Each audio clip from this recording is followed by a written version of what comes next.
All right, hey folks, we are going to. All right, I think we're live now. Let me check my signal here. I'm going to boost my signal real quick, and then we're going to get to work here for about an hour or so. So give me a second here. Checking signal. Mic check. Mic check. 1, 2, 3. Second here. Checking signal. Yep, sounds like I'm coming through A-OK. I'm not doing a huge boost here. I'm just doing a little bit of a small shout out to some of the folks that I hang out with online here. So I'm going to hit my own Discord channel. I'm going to hit the Spelljammer Discord channel. I'm going to hit the Indestructible Designosphere channel. We'll drop down into Durzazad's channel, and we'll go with Dungeoneers Pack. That's probably good enough. All right, so what are we doing here? Hey, so I've been creating this supplement called Spelljammer Combat and Exploration. And you've probably seen me streaming it in the mornings, sometimes in the afternoons. We've been doing the artwork, and currently we're in the process of finishing up the Lias conversion guide, dropping all the assets into the PDF so that we can bind it and then publish it. So specifically, let me get this fixed here right now. Bam. So this is the book cover that we had. If during the course of today, if you find this stuff interesting, like, subscribe, and hit the bell icon to get notifications of when we're live in the future. The full playlist of all the Spelljammer stuff that we've been producing for the past year is down in this full playlist link here. You can check that stuff out. But today specifically, I made this book cover like around episode 15, so you can find that. But right now, so my home game, I run a table. I typically run a campaign from level 1 to 20 in about 200 some odd hours. We just finished our last campaign. And now we're going to start a new campaign using the Spelljammer combat and exploration mechanics that we've been developing here on stream. So we're all very excited about that, but I got to build the thing. We had our session 0 on Wednesday last week, and the team is generally okay with the ideas, but now I got to flesh it out into actual game mechanics to make it work. So this is just basically me using a workbench environment here and sharing what the process is that I go through when I build a campaign. Maybe you guys will think this stuff is interesting. Who knows? Hey, Bills, how you going, my guy? How are things? Things go great, my guy. We're kind of on track, kind of not. I don't know. We're setting a 20-minute timer here. Things always take longer than I want them to, but the Spelljammer PDF itself is coming along very nicely. I am very, very pleased with where it's at. I think February 13th at this point might be a pessimistic goal. I'm going to stick with the 13th or sooner, and that feels really strong. But like I was saying, we are currently going to use some of those mechanics and build out a Spelljammer campaign for my home table. So I'm going to be pulling from a lot of different resources. It's going to be a pretty shotgun scatter effect, because I don't know what I need to know until I need to know it, and then I have to build up the subsystems to make all the things work, and then to be able to build in enough points of interest inside of the environment to make it worthy of being a campaign. Whew. So this isn't any different from any other campaign that I run. I generally have no fucking idea what's going on with it, but I put enough tools into place for the team to basically start screwing around with stuff and cause trouble, and then from there, the actual campaign arc sort of manifests over time. And the less energy, honestly, the less guidance I put into it, the better off it's going to be. So I want to have enough tools in place that I can only just keep a loose hand on the stick and let them just kind of roam freely in the environment to end up fucking up whatever it is that they want to fuck up, right? So, yeah, asteroid mining. There you go. So this is so I'm just gonna do some like real rough hewn art, just some ideation and whatever. So I'm just brainstorming here right now, and just putting ideas out there in general, like the general vibe of it. So yeah, asteroid mining. So we're looking at here's the idea that we're looking at.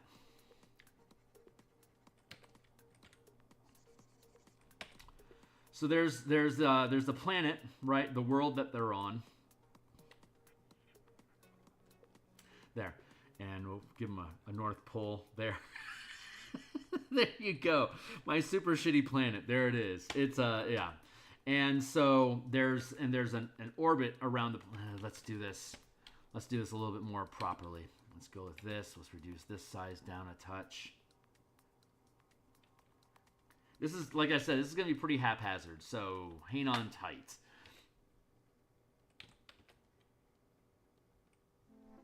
But the general idea here is that the world is going to sit inside of a 10,000 mile square. That's just generally like 8,000 mile diameter, plus 2,000 miles with atmosphere. That's going to be your basic planet that we're sitting inside of, right?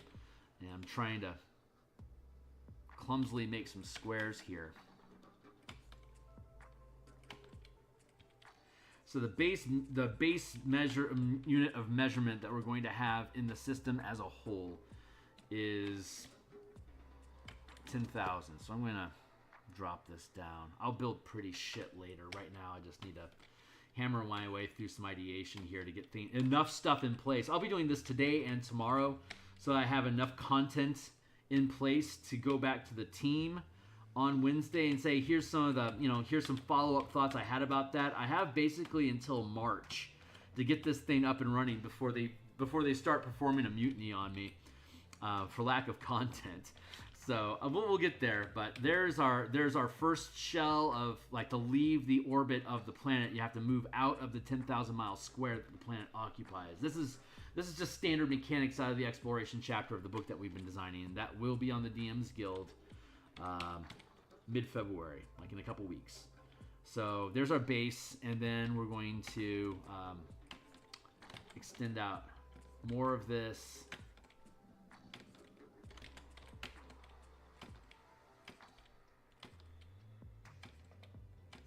The idea is that that there's asteroids that are in loose orbit around the planet that they're from, and that there are abundant resources on these asteroids that if someone were to harvest them, it would be great wealth for which organization does so, right?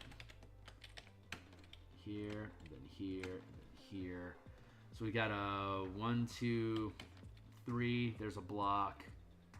1. So I'm going to take this. I'm going to drop this down a bit, like that, and then we'll make a new shell.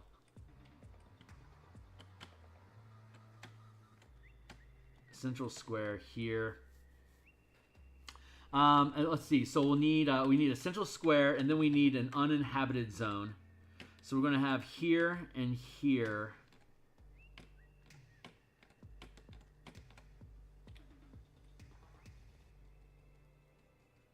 Like, this is a near orbit space where I don't want people hanging around, but more importantly, I want to create this grid space here that can go like this to this, dot, dot, a 9x9 space there, and then we have a 9x9 space here, and a 9x9 space here.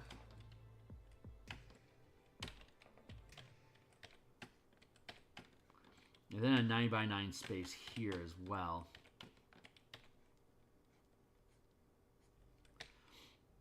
And then another 9x9 space over here. So we have nine sectors that are orbiting around the planet that are territories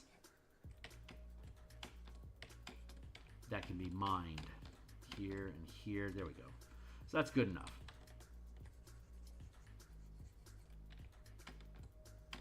Oh my God, that's rough. Drop this down a little bit here. Are they magical asteroids like the fancy crystals or metal with cool? Yes. Yes, they very much are. I've got a wide variety of ideas that we're going to be playing with. So let's see. I'm going to bind this down as well, just so I can reduce the footprint on the page. Here we go. So I want to have, I'm going to drop that further. So we've got central zone, which is off limits.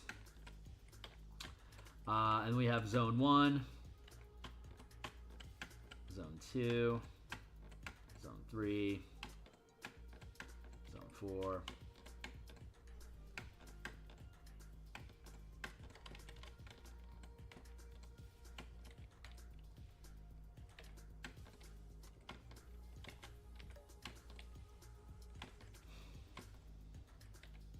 I'm thinking things through. This is why I'm going through this process of gridding and re-gridding and gridding again, is to get my brain to slow down enough for me to be able to parse this stuff out. There.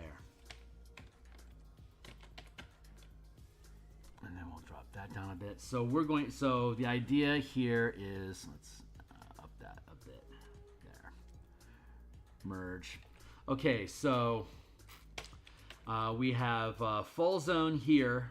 Okay, so we have the multiverse as a whole, and there are infinite number of asteroids that are floating out there, and occasionally these things start to fall into orbit. So we have an outer ring, we have a second ring, and then we have a third ring, and then we have free fall, and then we have planet side. So an asteroid will come from out of zones, and depending on, I'm gonna undo all that, lock that into a layer, build a new layer. So we have free floating asteroids that are out and about. Then they come into orbit, and they stay at the far range orbit. They'll complete a circuit, and then they drop down to the next orbit, complete a circuit, and then drop down orbit again, complete their third circuit, and then they free fall and hit. So the idea that we're having here is that the team is going to have a designated territory where they can mine or basically have ownership, have a fief, right? So they basically have stewardship over this region of space. And any asteroid or object or anything that's within their territory, as though it were a feudal kingdom, they have a fief and they are in charge of all the stuff in the fief. There's a few different things that need to happen. First, they need to make sure that if anything is going to fall planet side, that it's not going to be so big that it could end the world. So part of their job is going to be orbit defense. So orbit defense.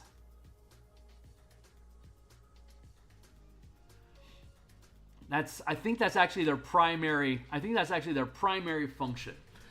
Orbit defense. So, but the net benefit of being out there is breaking up these asteroids to a point. Break up asteroid to the point where they aren't going to end the world. So that's their primary goal, is to break up the asteroids so they don't destroy the world. So that means that the best way to break these things up is, to take a hammer to them or whatever. And if these things are full of resources, while they're at it, they can reduce the amount of mass that's going to be falling planet side by extracting all of the valuable resources and then carting them away to be processed separately. That's the general idea I think that we're going with. Well,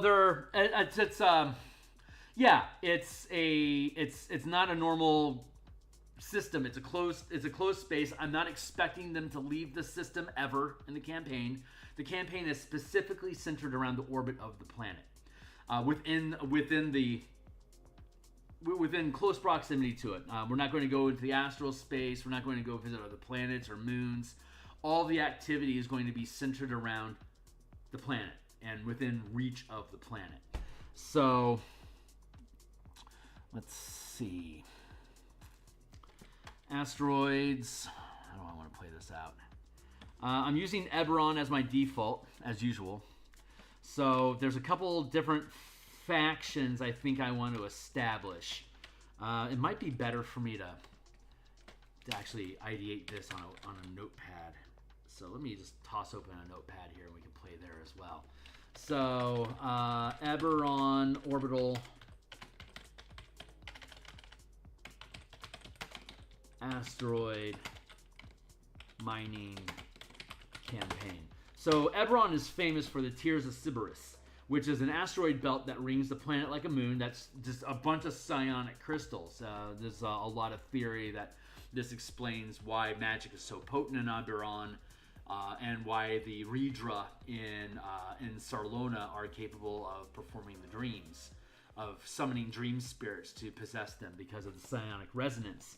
That's normally out of reach in a typical Eberron campaign, but when we're going into Spelljammer, you can reach that stuff. But I want to limit the scope of the campaign to not drift outside of the asteroid field. So what'll happen is they'll have the planet, they'll have their territory in that planet, and then there's no man's land beyond it, which is where the asteroid system as a whole is going to be. So this is going to be scattered fields of whatever you want to do. if you want to leave your, like, this territory is your fief. So fief, is that the, whatever words it is that we use for that? So I'm just going to do this again.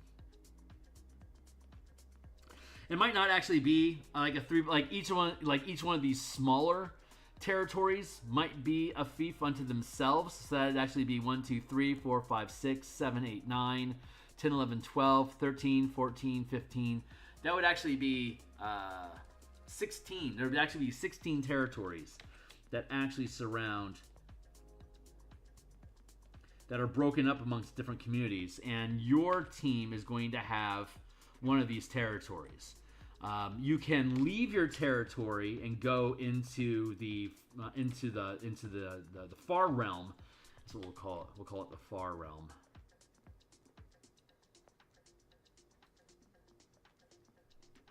And do whatever you want. There are no rules out in the far realm.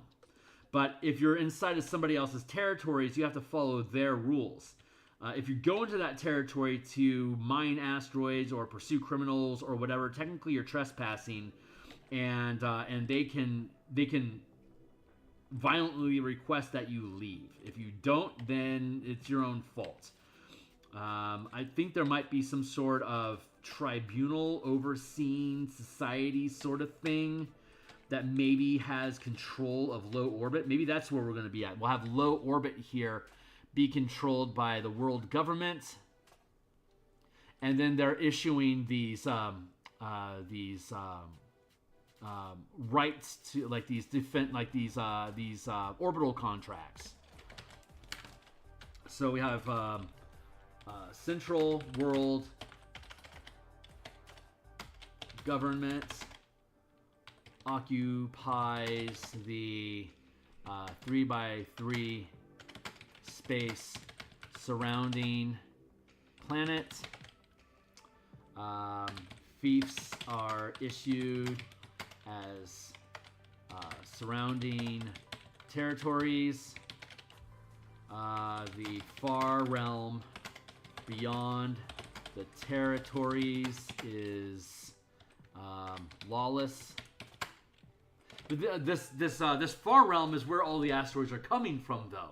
So, like, let's say you're doing a scan and you're picking up on a highly desirable platinum target that's going to be coming into orbits. But, like, say your orbit is here, like your fief is here, but the asteroid is going to enter orbit all the way over here. So it's going to cross through this territory at the outer ring, and then it's going to, like, maybe be in the middle ring in your neighboring territory. And by the time it gets to you, it's going to be in the lowest orbit region of your territory.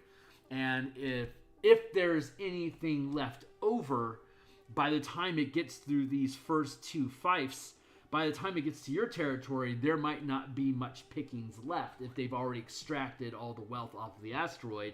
Now it's just something you have to break up so that it doesn't actually, if it falls into planetary system in your fief, then you could be fined taxes for not properly processing the asteroid. So if you detect this thing coming, you could send out a mission to try to extract wealth from it before it gets to you. But all these other territories could also have privateers that are out roaming as well, looking for juicy far realm targets that will eventually fall into somebody's orbit. So these far realms are where we're going to find the more exotic materials. The further into the far realm we are, the more extravagant, the more exotic, the more amazing the type of materials that you're going to find inside of the system. And these things will eventually migrate their way into territories. But if you really want these, you're going to have to go out and get them yourself. So I'm thinking the stuff that falls into orbit is lesser material, but you have to process it. So occasionally you'll get some, like if we're going to look at resource piles, right? Let's go with iron, copper, silver, electrum, gold, platinum, mithril, adamantium, and then we also have Bieshk, which is an anti-demon anti-psionic material that's known for in Eberron. And then we also have dragon shards, which are psionically resonant. You can store mana in dragon shards, so those are incredibly valuable. Yes. Pirate groups. We should have pirate groups. So let's storm that here real quick. First off, let's see resource.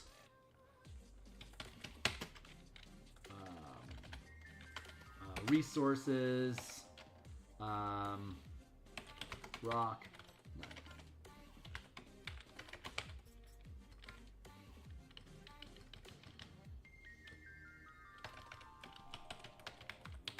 Antagonists.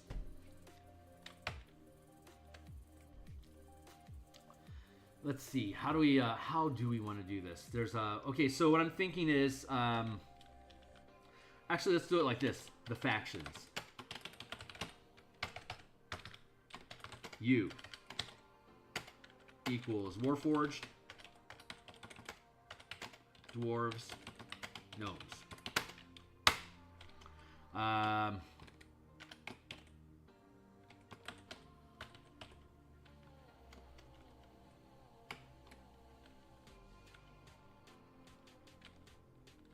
Dargoon, which are hobgoblins, but this is just the green skins in general. So that's going to be bugbears. Sorry, let's do it this way. Goblins, orcs, bugbears, hobgoblins, ogres. So in the world of Eberron, Dargoon is a nation that fell. It fell hard. It used to be the dominant humanoid species on the planet until the change, in which case humanity, like the humanoid species arose, like the dwarves, the elves, the dwarves, elves, humans, gnomes, halflings, right? So that's where those rose from. So Dargoon has basically been on reservations since then. With the undetermined period of time in which spelljamming developed from airships in the future. Airships are just now starting to become a thing. Eventually, spelljammers will become a thing beyond what airships are. So once that occurs, that's going to give a place to expand. Dargoon fell. They have no chance of growth. What are they going to do? They need to go out into the new frontier where they are no longer being bound by the borders of humanity. They can go out, they can farm their own fortune, and if they want to take vengeance, that could be an issue someday. But on their own, they can forge their own space. Droam, the monster nations. These are kobolds, gargoyles,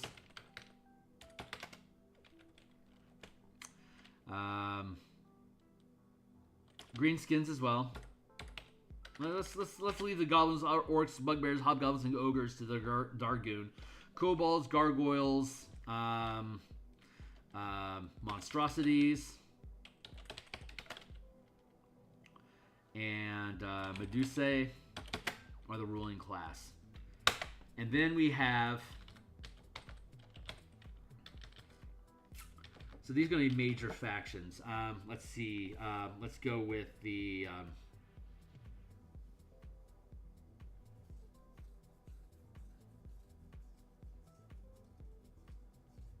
They can jump in and out of control areas to steal resources. Yeah, I can see that. Absolutely, that could happen. Teleportation is definitely a thing. Let's see. The factions, you, Dargoon, Droam. Let's see.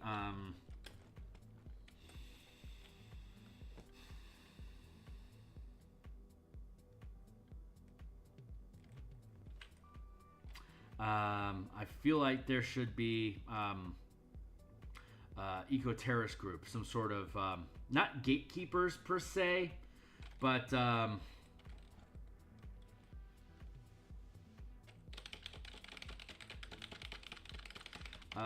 celestial druids.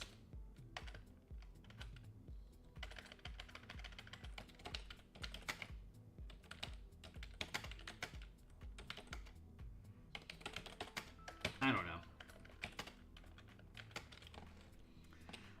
Equal anti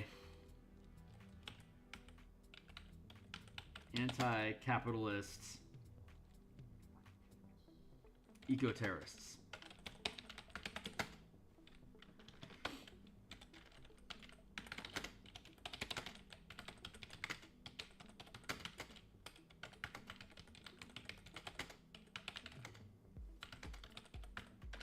So in my campaigns, I build one campaign on top of another. And two campaigns ago, the characters, they awakened all the Warforged in the world.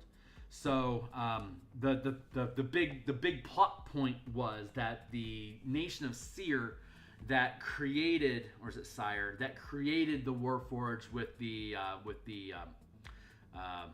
what is it, the engine of creation or whatever it was called, the life forge, I don't remember what it was called, but Sire created artificial life, the Warforged.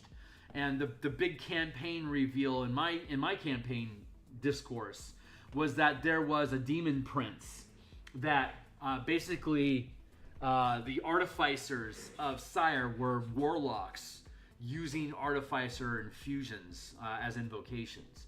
And so they would give themselves this pact of inspiration or ingenuity, and they would be able to create incredible machines, but they're all cursed or demonic in a way. Like they could create war machines, but they'd be like infernal war machines.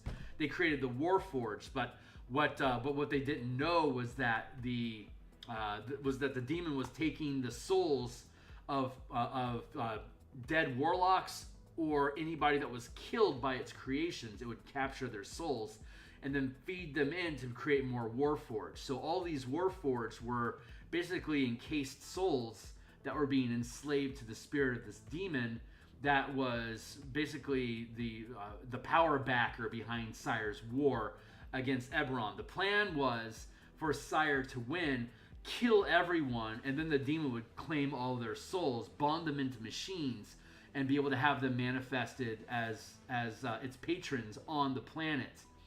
And that would then be able to summon the demon into existence. When powers caught hold of this, they detonated Sire to get it off of the stage. But the course of our character's campaign was they went and freed the souls from this demon. So that made all the Warforged wake up suddenly and know who they used to be, which created massive political backlash. If the third Duke of Breland was supposed to take ownership of the kingdom 2 generations back, got blipped, became a Warforged, woke up, and now claims to be that heir. What are you going to do with that Warforged? Well, you're not really a real person. You're just a machine. So we're going to destroy you so that you aren't screwing with our current reign of power and causing disruption in our kingdom. This was at any social level across the entire continent. This was a problem. The solution? Exile. Where do you exile? To space. So the dwarves and the gnomes are already working together to develop suborbital systems to be able to prevent them from the fallout of these asteroids that are coming to hit the planet on occasion. They wanted to create an orbital net anyway, and for quite some time, dwarves and gnomes had worked out that they can gather a ton of resources to make their own nations rich on the planet by using this mining process. So when the Warforged were being exiled from their communities, basically the dwarves and the gnomes took them in. You guys don't have to breathe any air. You're fantastic miners. You don't have to sleep. You don't have to breathe or eat. Tell you what, let's give you a job and you can start creating status through work. I don't care who you used to be. This is the reality that you have now. So work with us. So that's the general gist of the faction that you're a part of. Additions to the resources list you wanted are carbon-based materials, diamond, coal, titanium. Does it even exist? Titanium is, we have adamantine, mithril, bieshk, and dragon shards are going to be those more exotic materials that you're thinking about. While platinum, gold, and copper are coins that are wealth coins. And then iron in general is just going to be a mutt resource for like building gear, weapons, equipment, ships, and stuff like that. So it's technically those.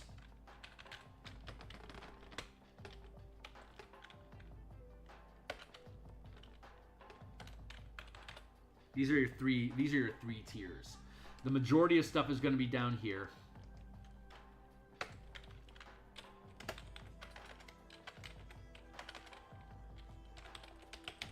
Mundane is probably going to be like 50% of it. Rare is going to be like 30%. And then exotic materials is going to be like 20%. That's probably, I mean, for right now, that's how we're looking at breaking it down. And it might be like, yeah, I don't want it to be too mundane too often. Otherwise, it's just a pain in the ass. You're just breaking rocks. Fuck you.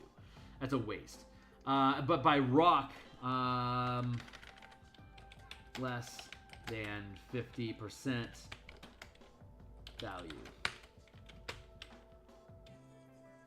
So I'm thinking when you get a rock, it's going to be mostly that material. But in the case of a rock, it's mostly not going to be that material. So low ore yield on most of the rocks, neutral yield, and then as we push up in rarity, it becomes a more and more refined substance. Let's see. Threats. Hazards and risks. Let's call it hazards and threats. So there's monsters. Equals higher rarity equals higher CR threats.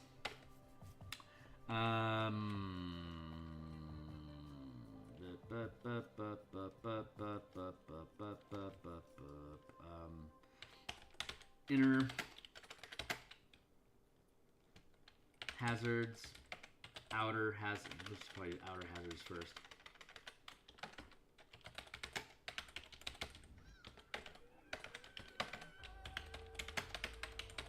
By outer hazards, it means risks and threats to your team outside of the asteroids, and then inner hazards are risks and threats to your team inside the asteroids.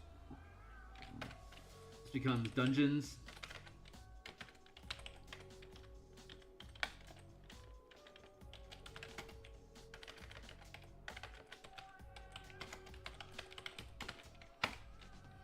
Monsters.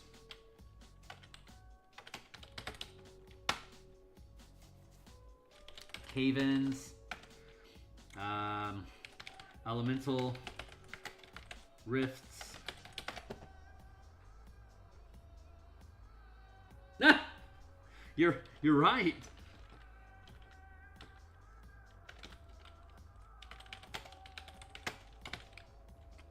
What might that do? Screws with surveys and targeting.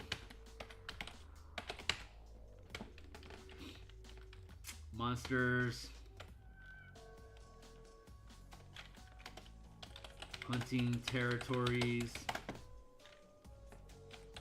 target ships, pirates, poachers. Equals wants to destroy your resources. Poachers equal want to steal your resources. What else are you thinking? Eldritch Beans? Yeah, I think that would fall under monsters pretty well. So we're gonna have to spec out some specific unique threats in the exotic, rare, and let's call that common. In the common, rare, and exotic bands, like Eldritch Beans. I'm thining Biesk and Dragon Shard material would be things that would like hold those creatures at bay or hold them imprisoned. One of the scenarios I'm imagining is that there's a particularly high percent content rock of Dragon Shards that once you get your team inside of it and explore it, they discover that it's actually a magical prison for an eldritch being, that they can attempt to carve away some of the crystal that's surrounding the prison, but if they get too greedy, they could accidentally break the ward, which would then unleash the creature, which would then trigger a fight. So chances are you'd lose everybody that's on that asteroid, but now you have an eldritch being that's basically roaming free inside your territory. And if you don't contain it, then it's going to be your fault if it spreads itself to other territories, or worse, down back onto the planet. So, elemental made of adamantium, yes.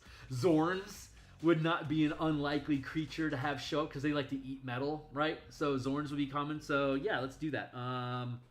Let's look at. We're just building lists here right now, right? Because we're just brainstorming.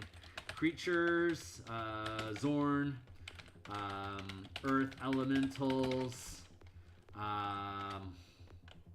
You can just do any elementals. It doesn't have to just be Earth. It'll most likely be Earth Elementals, but it could be other things too. Let's see. Eldritch entities, undead. Yeah, you always got to keep Zorns in mind. They're fucking cool. Unnatural plant life. Undead's a good one because they can just be there forever.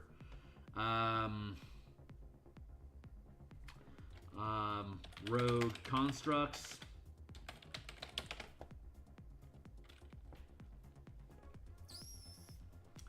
That's a decent. I think we can bounce back and forth between factions and stuff too. So we're looking at resources. I think factions should probably come before resources. And I think 16. I think 16 is a good setup for the. How would I do that?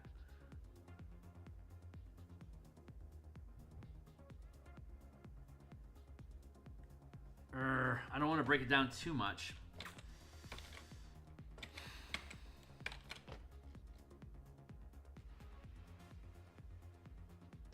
I feel like I want to go grab a bigger, and you're gonna need a bigger grid.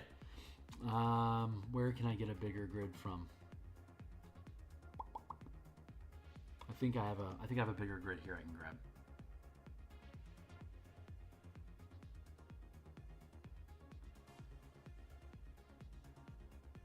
Open Sesame.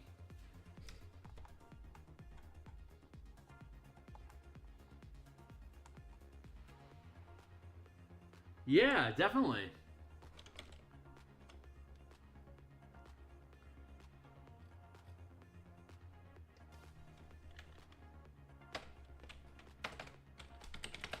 How about events? Unleash, Elder God, Forgotten Prophecy, Planar Rift.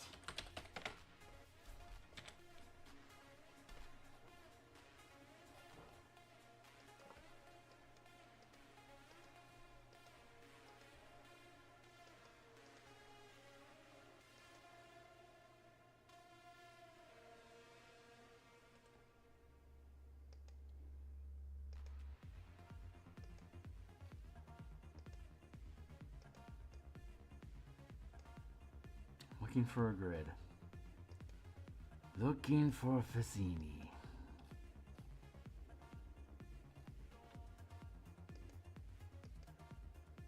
Why is none of this shit lighting up?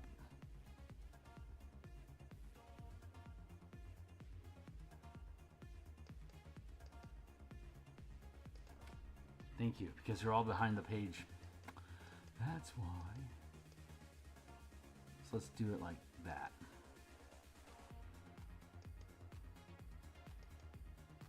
There we go. There's a grid.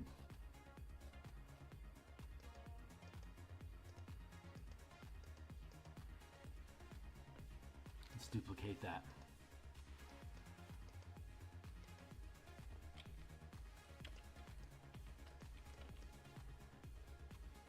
There we go.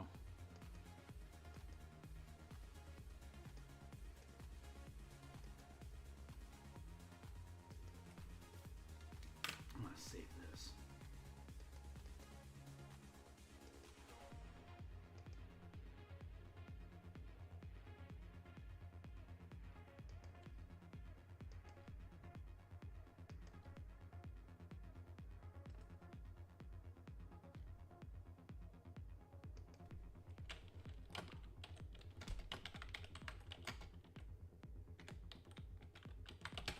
LTA stands for Lunchtime Adventurers. So that's my team's table name is Lunchtop Adventure, Lunchtime Adventure. So Lunchtime Adventure Mining Campaign. We'll put this here under Workbench.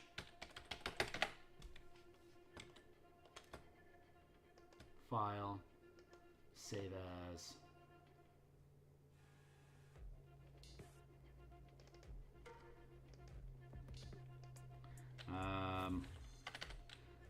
Dev notes.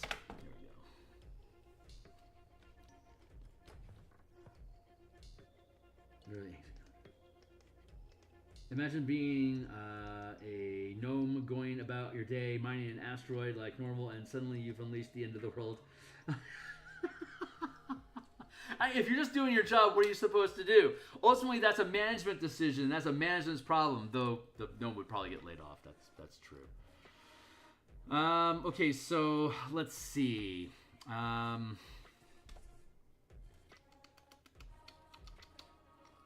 do I want to build this out? Factions. We got the Dargoon. Oh, that's right. We got. Okay, so we've got a more formidable, a more formal grid here that I can use without having to shoot myself 1,000 times over and over again. So we got Homeworld here.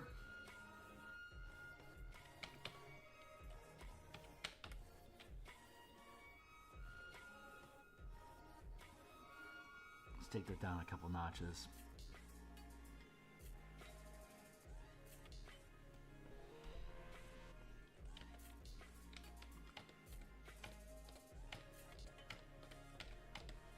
I'm just using squares because I use squares. Some people are hex enthusiasts. I am not. I like the universality of squares. If hexes were better than squares, then D&D combat would be on grids, not squares.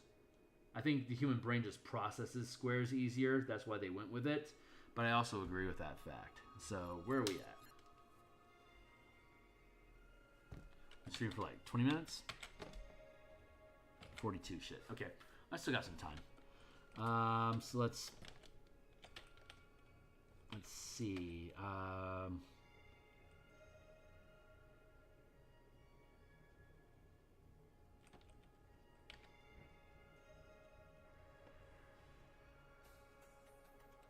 Neutral zone.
Okay, we can have a stripe like this.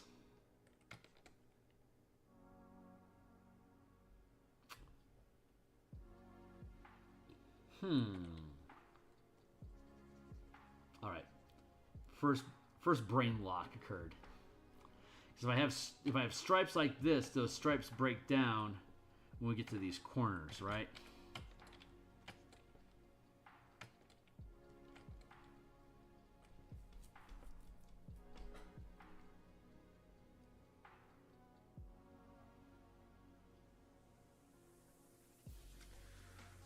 One, two, three. All of these territories have 3.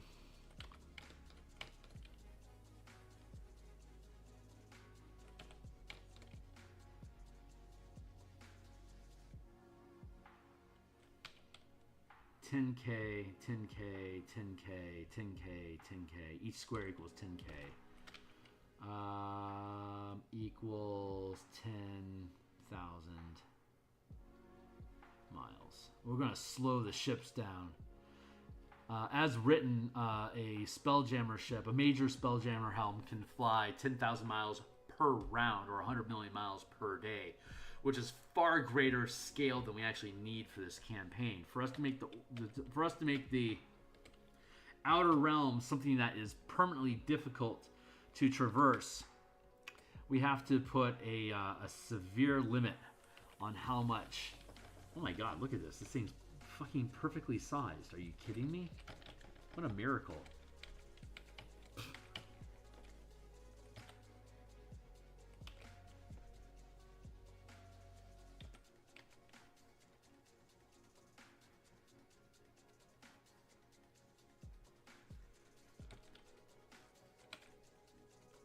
So here's the far realm. Here's the neutral zone around the planet. Each of these could be a territory.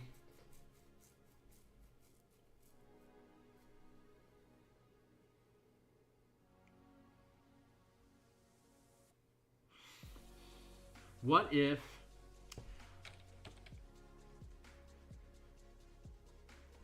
these areas are not territories?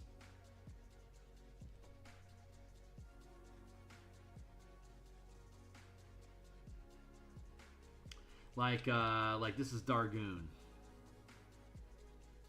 and this is Droam.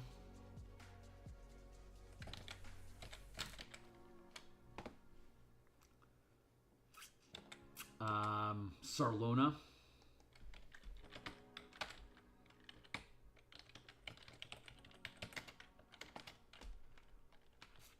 Equals the Inspired and Kalishtar. The Syanak folks. Is there such as too far into the Far Realms? Does it just get more and more dangerous and absurd? Yeah, I think I don't think there has to be a set limit. I think the Far Realms is going to be someplace that we've sent. If you send ships in too far, they never come back. Whatever that means, which means that like eventually they may want to go find out and then fuck around, you know, and find out that way.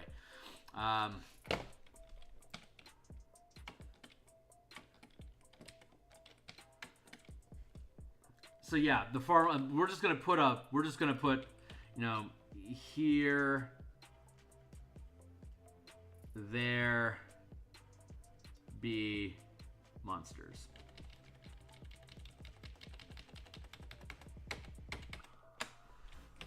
So let's go with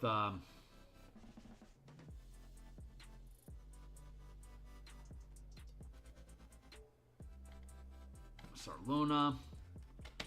And I feel like we should have another organization. You think?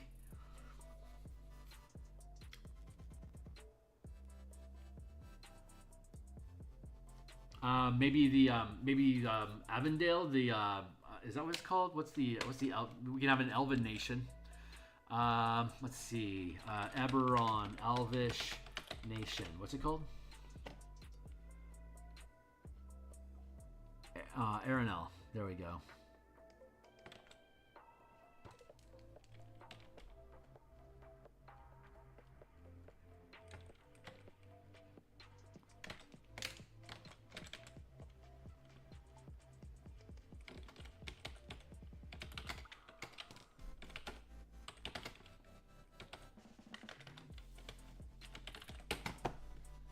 Just a list on his own.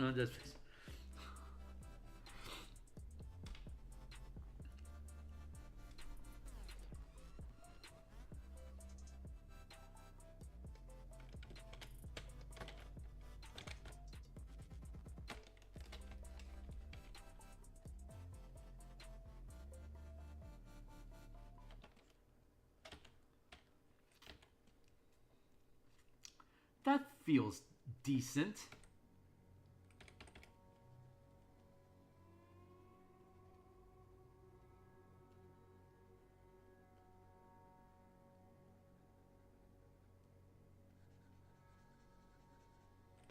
That's not true. I need to break those down.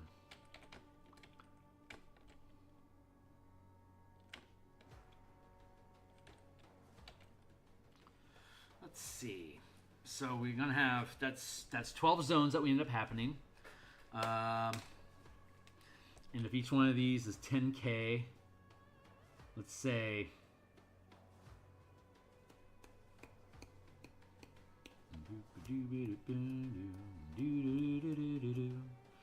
goes what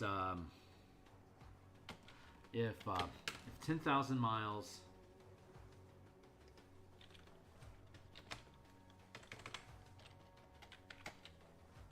equals 1 day of travel, then 1,000 miles equals 2 hours.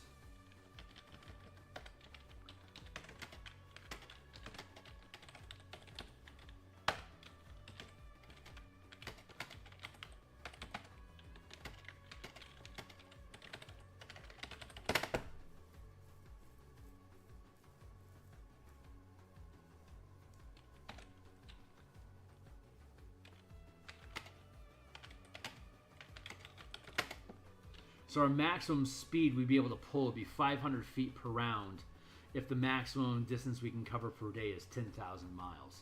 The maximum distance they can cover per day, it would take, if the characters are zoned, like if the characters have this as their zone, but honestly having like them here on the edge next to one of these things might actually be more fun. Not sure which would be more fun. 1, 2, 3, 4, 5, 6. I don't know. Let's roll a 12-sided die and find out where we're gonna sit.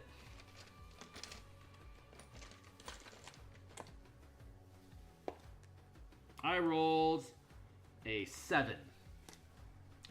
So 1, 2, 3, 4, 5, 6, 7. That would put us either here, here, here. No. There, there, or there. Which of those 4 feels like the most fun? To be next to the Monster Nation of Medusa, Gargoyles. Gargoyles don't have to breathe, so you can just have free-floating colonies of gargoyles just hacking at rocks.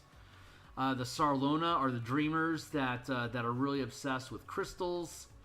Dargoon are the Shogunates that are the Greenskins trying to build their own nation. And then Arenal are the Elves. I'm thinking I want to have less to do with Elves than anything else. I don't know what would be worse, being sandwiched between Sarlona and Droam or Sarlona and Dargoon. Is that the proper way to position? Actually,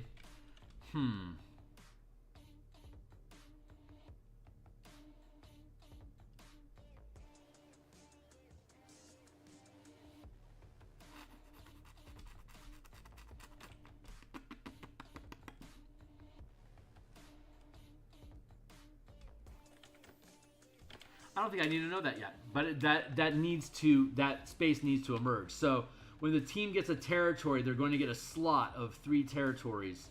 And we're going with 10,000 miles per day. Then it would take them 1 day. It'd take them 2 days to get to the furthest, and then 2 days. So 1 day, 2 days, and 3 days, 4 days. So it takes 4 days to complete a route. If home base is in the closest space to the neutral zone, which would be logical because it'd be the safest place to retreat back to if something goes wrong. So if we start here, we'd have these 3 territories that the team would have access to. And as material comes through, it's 10,000 mile space that it has to traverse. And if we're going to do...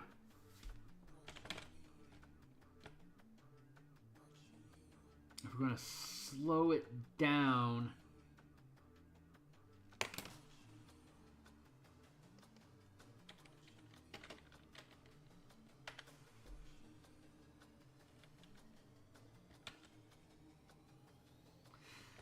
so these asteroids are going to have to drift 100 miles per day.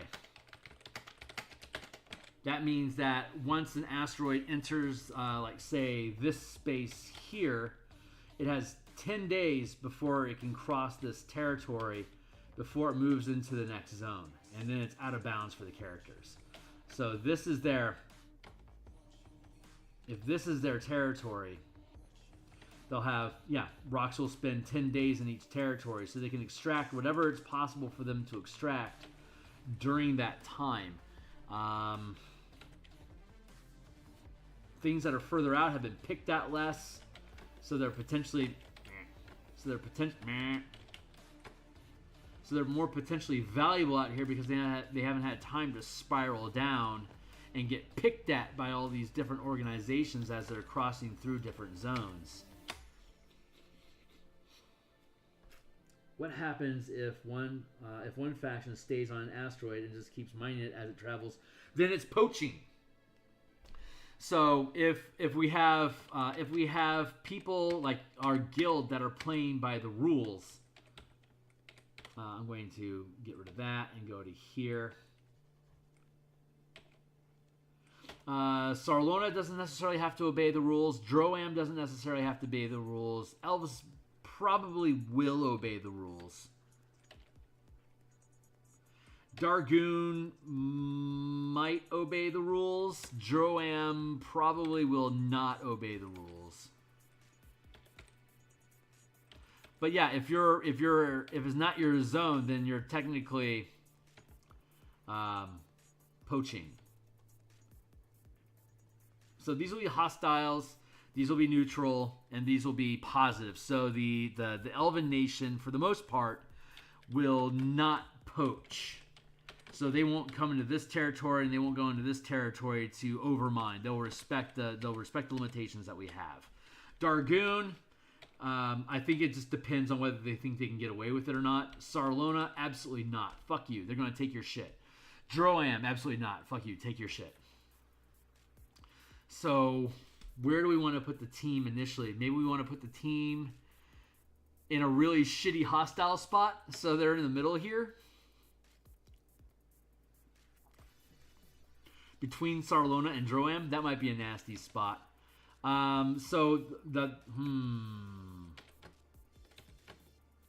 What if... I'm still tinkering through this. So I know these are the zones, but what if each one of these zones were its own territory, and each one, like this master block here is like, say, Dwarven controlled. And like this is like Brayland, this is Karnath, and this is Aundare, for instance. Maybe that's how we have things broken down. I don't know yet. I haven't sussed that out yet. I'm still playing with that idea. But the idea would be that as the team grows, they can take over more and more territories. So I could see them like hopping the gap and then starting to spread territories over here. So maybe they'll be...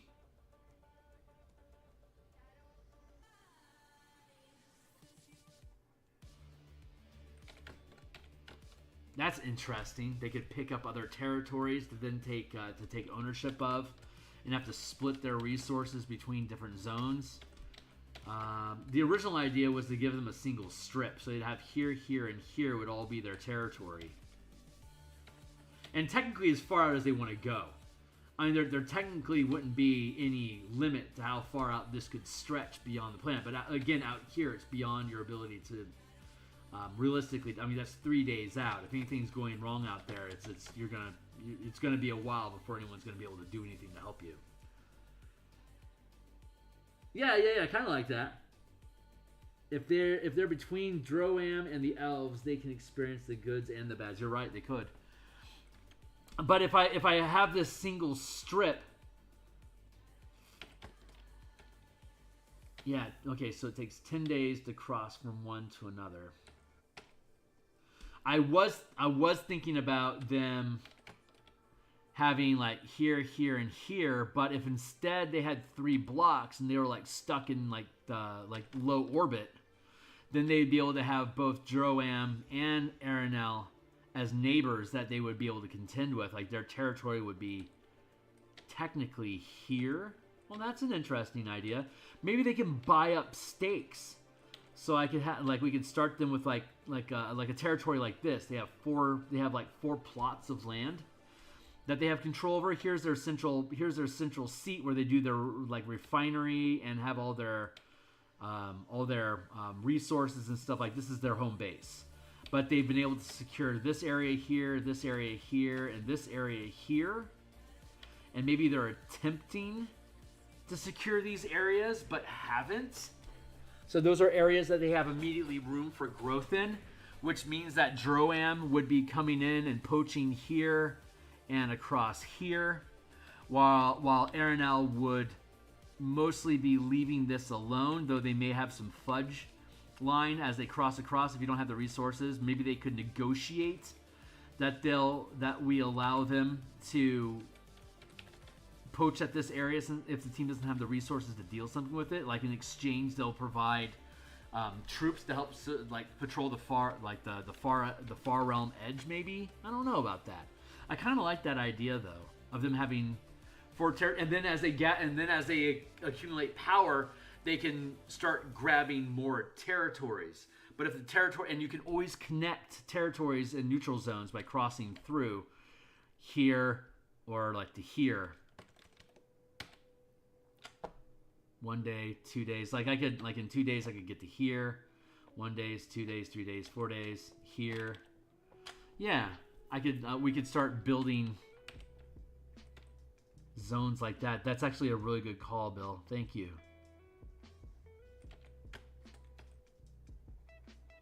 Coco, what? How should I? You have too many titles. If I call you Coco, anyone that's listening in is gonna have no idea who the hell I'm talking to.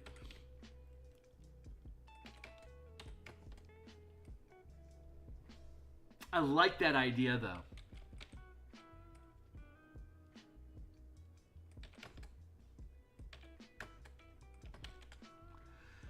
I mean, technically, we could potentially even build out more grid. Like, if you wanted to continue investing resources to claim these as territories that you now have to invest energy into protecting or defending, right? Then you could go ahead and do that. I mean, however many of these territories, it's going to require you to eat resources to do that. So what kind of resources are we going to need? I've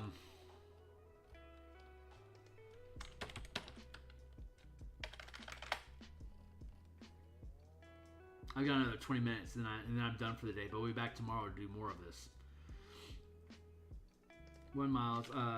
Asteroids floats at 100 miles per day. Takes 10 days to cross through one zone.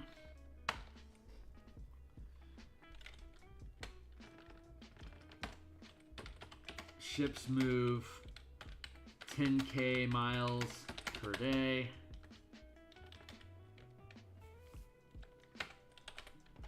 Takes 1 day to traverse, explore a territory, a zone.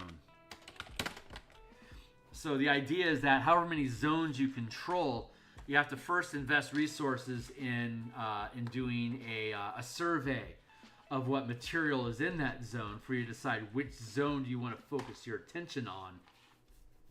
Because if we are going to have Droam, we're going to want to have the orbit go this way, so that if we go poaching this direction, we're going to run into Arenal, which is a loose ally, so we have a no poach agreement with them, so we can't. If we poach this way, we're going to run into Droam, which is incredibly hostile. But if the rocks are going this way, then Droam is going to be tempted to get into your territory to steal juicy rocks as they come by. So that probably means that there needs to be some sort of defense force that maintains the neutral zone to be able to push Droam, Dargoon, Arenal. Well, I can't really push Arenal away.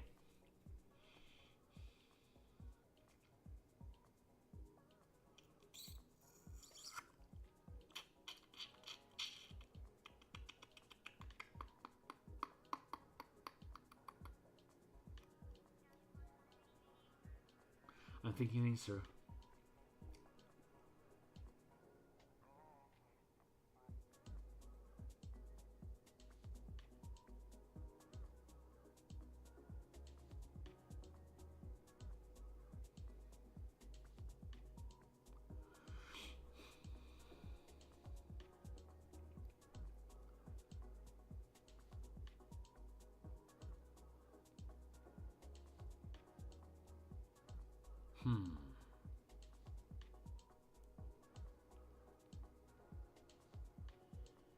Okay, so this is kind of implying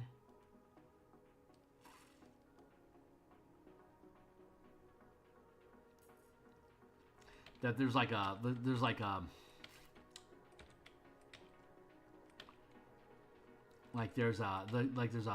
body, a planetoid, something that Droim can use as a nation, and that Sarlona has some sort of nation access. If this is a neutral zone and Aranel are allies, then that technically would have to mean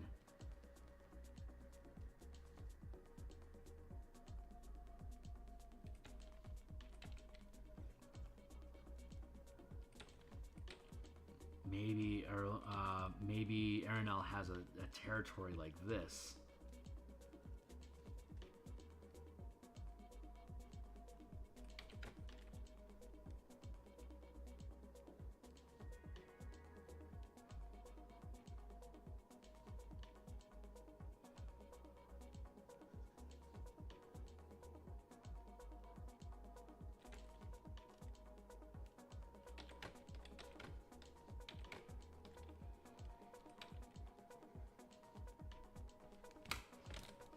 Hold on.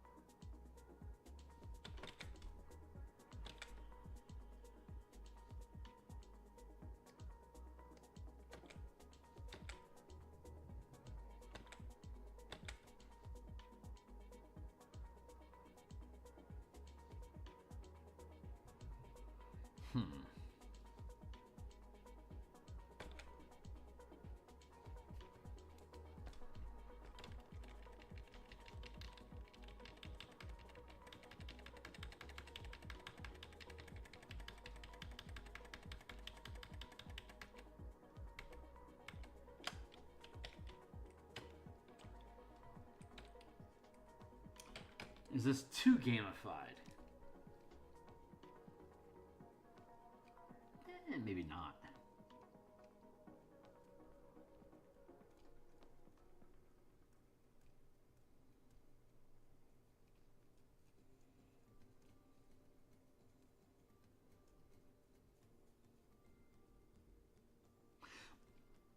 I get rid of the problem of having to have these territories blocked off like that if instead I just leave them as 10,000 mile chunks.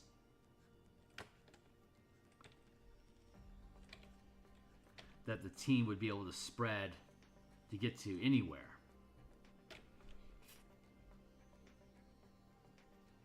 Like, this could just be a Droam territory in general. So they wouldn't have to necessarily have a base of operations around here. Well, but then they have to get through the neutral zone and be non-combative while they're in there. I like the idea of this being their central base. And I like the idea of them being between Droam and Aranel.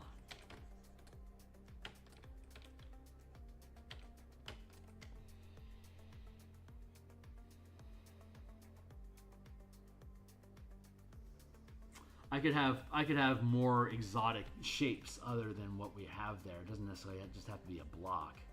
But I like the general idea. So we'll go with Aranel. And we'll keep the Droam, the Argoon. We'll keep those as they are currently. but we know that as we develop the map, we can get more nuanced and complicated than that. Like if we do end up going with like just a full 10K grid that you can grab up, like Dargoon might actually have like these territories here.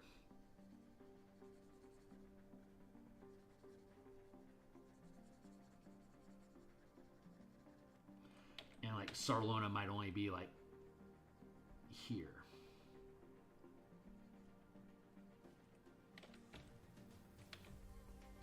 And the neutral zone could be truly a neutral zone where everyone has agreed no combat that close to the planet.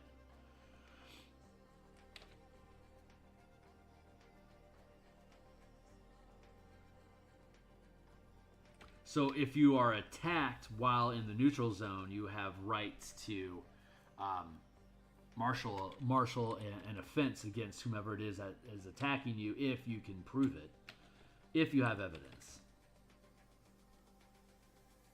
Which is why the druids are such a problem, because they can have monsters come in and attack anything in the name of keeping you contained. That's not a horrible idea.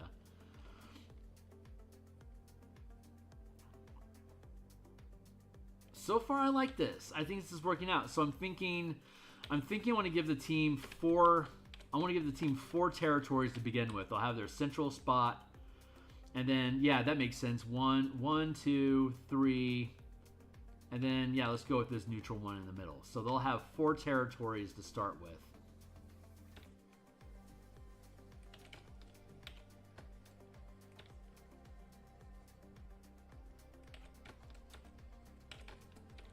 This is a decent start so far.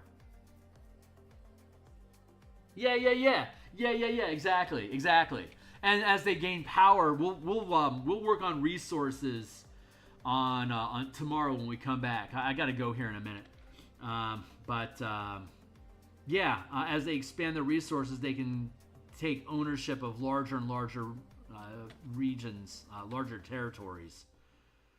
But then they'll have to invest. So I'm wondering if we can't just have like a background like a background resolution of, if you're maintaining these territories, it takes X amount of resources for you to automatically extract wealth from those locations. And then we're gonna have to have a conversion model. So we're gonna have to have a resolve in a single skill check, like a single ability check will resolve mining in this territory for the next 10 days, this territory for the next 10 days, etc., etc. Maybe it takes 30 days for you to fully process a location. So you have to hit it as soon as it comes into zone, and you have to work it, and then you have to let it go at the end of the territory. And like maybe you can only get like 75% of the resources. Like, oh, that might be it. Maybe you can only extract at best 25% of the resources per 10 days that it's going through a zone. So of all the asteroids that are going through that territory, is that the best word? Zone, territory? We'll find out. We'll find words for these. But you would at best be able to do 25%. Maybe it could be an ability check.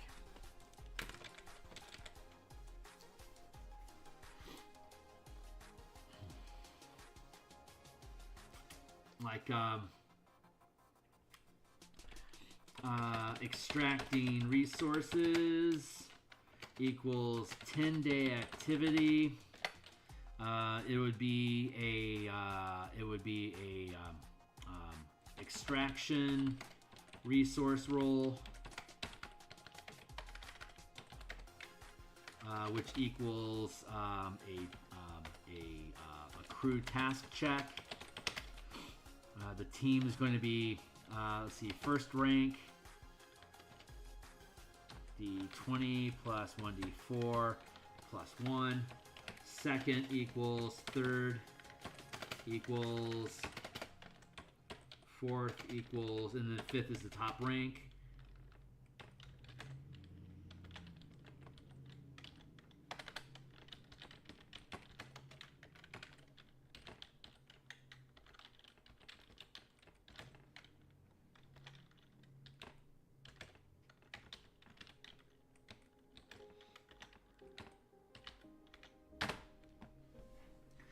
So this could cap equals a range of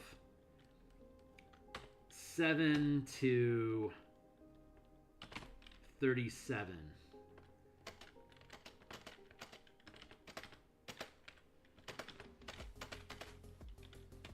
This is a range of 3 to 25.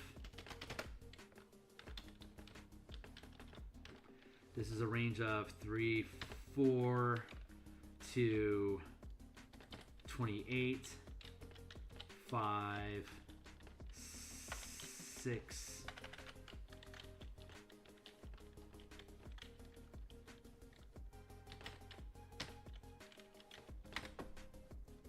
There's our curve. So if we start the team, at first rank, then when they're doing a check for general asteroid mining, like they have to have like one crew here, one crew here, one crew here to be working those asteroids, and that same crew can stay on that same asteroid for 30 days and then let it go when it hits your line. Or you're going to risk going into poaching territory where you're now going to need to have military units backing up your mining operation so it doesn't get ganked by Droam.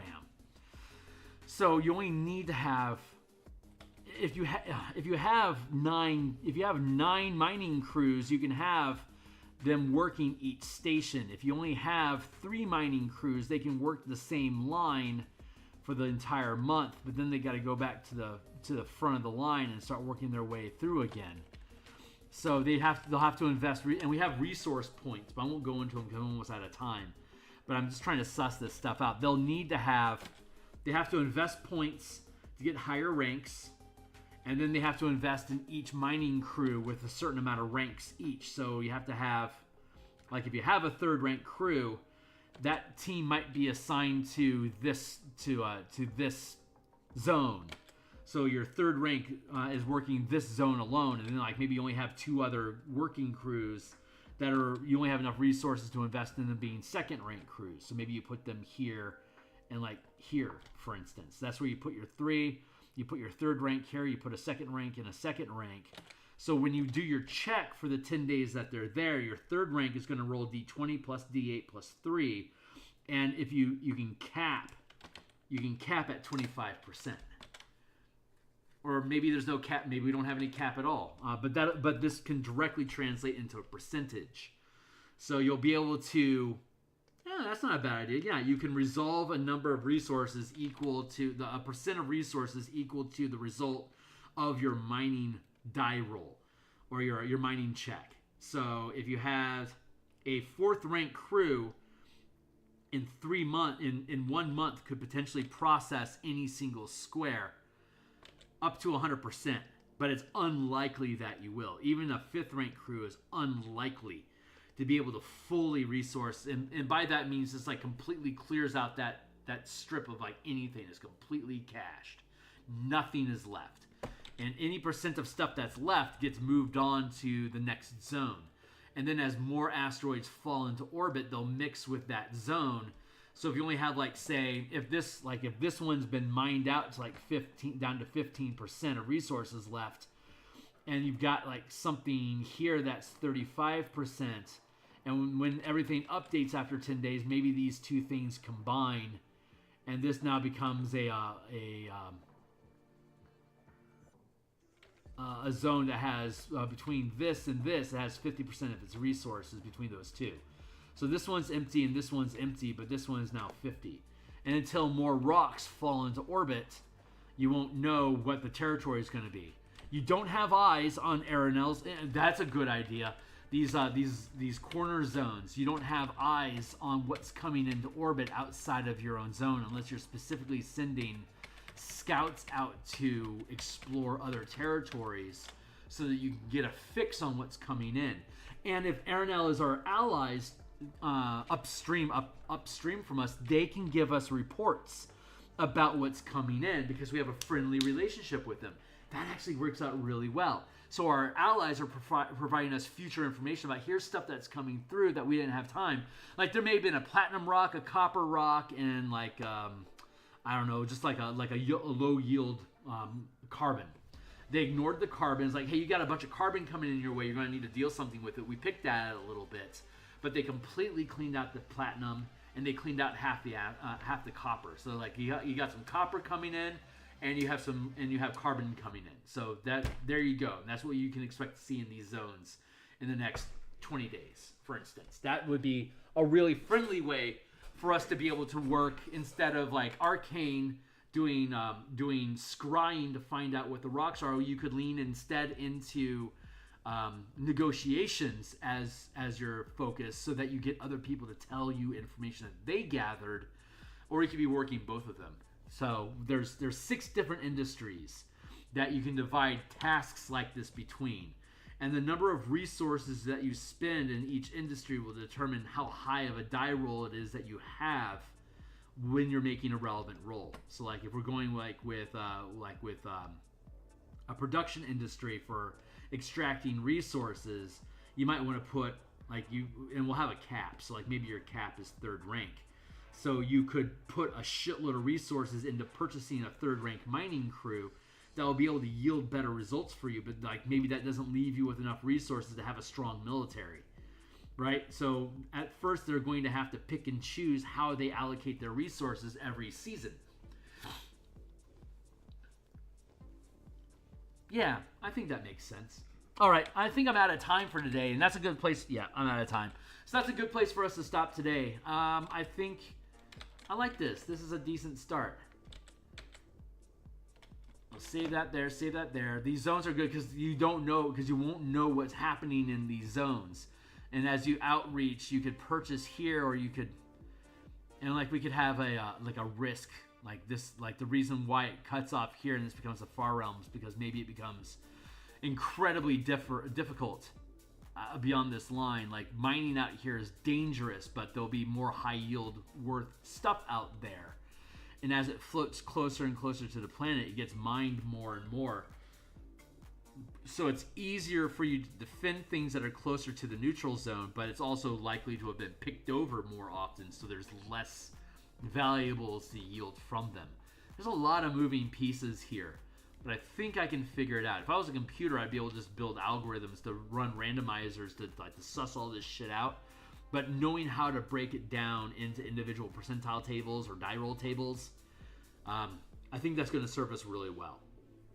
So I'm starting to see where a number of conflicts can erupt here already. And Bill, thanks for the suggestion. Putting them between Droam and Aranel is exactly, I think, where we need to start the team.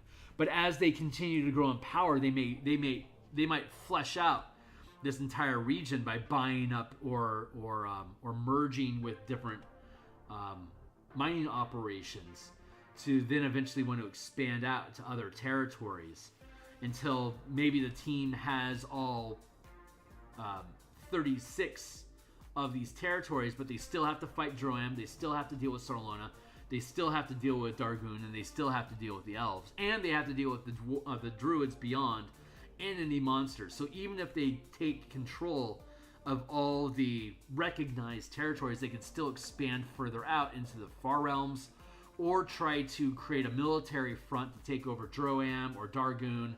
But they'll be basically committing an act of war against these factions if they do. But if the team runs out of territories to grow, they may find themselves being stifled and being able to gather enough resources to continue to grow if they wanted to. So they're going to have to reach out somewhere, and it's just going to become more hostile, either with active pushback or a higher degree of monsters that are coming at them. So that's an idea. I think there's some strong potential here. It's going to take a little while for us to suss out all of the specifics, but this is the stuff that my brain is churning on in the background. Yes.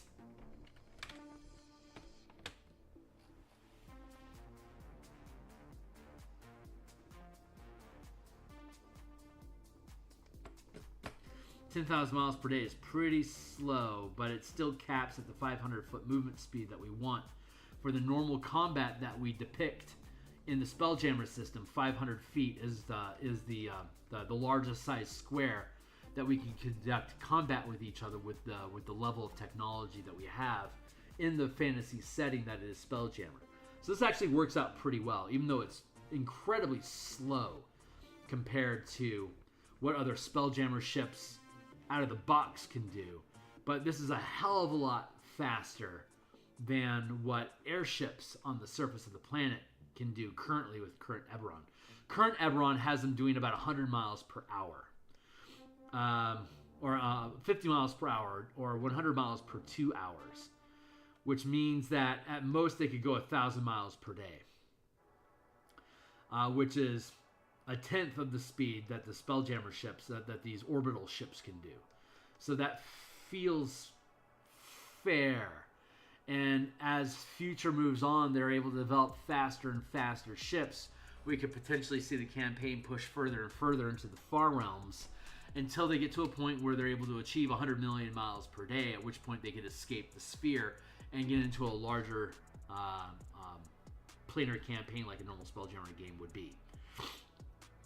But for now, I think I'm happy with this as our base. We still have a lot of work we need to do to be able to flesh out all these things. So the next thing, this is a vague enough idea that we have an idea of how the world works, like how the relationships work and what the general challenge of a setting is.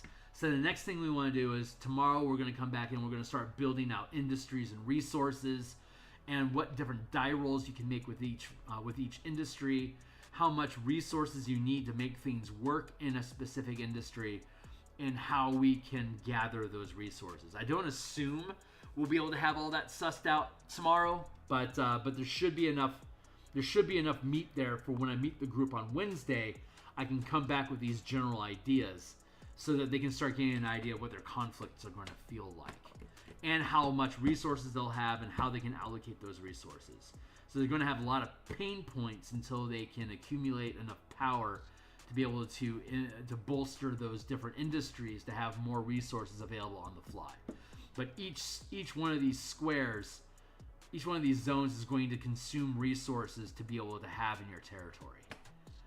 And I think that's where we're going to leave today's session. So anyone out there that's creeping around and checking this stuff out, you think this stuff is cool, I do artwork for this type of stuff in the mornings as I build out the actual supplement. We'll be doing this at lunch times. In the evenings, I do eberron artwork, and we also have a Rubble Belt campaign that we've been developing. I think we'll get back to doing that. I think once we're done with the Spelljammer book, we'll be able to dive in deep like this into the Rubble Belt campaign as we've been doing on Saturdays. But I want to stay focused on Spelljammer stuff for now. So that's where I'll cut it for today. Bill, Dan, thanks so much for all the help. Really, actually, really valuable input, and I appreciate you using letting me be a bounce board off a soundboard to hear how these things sound. So thanks for being involved, and I'll see everybody tomorrow. No, I'll be back tonight for Eberron in about it's 3 o'clock now. I'll be back in about 4.5-ish hours probably to do some Eberron tokens. So I'll see you guys in a little while. Laters.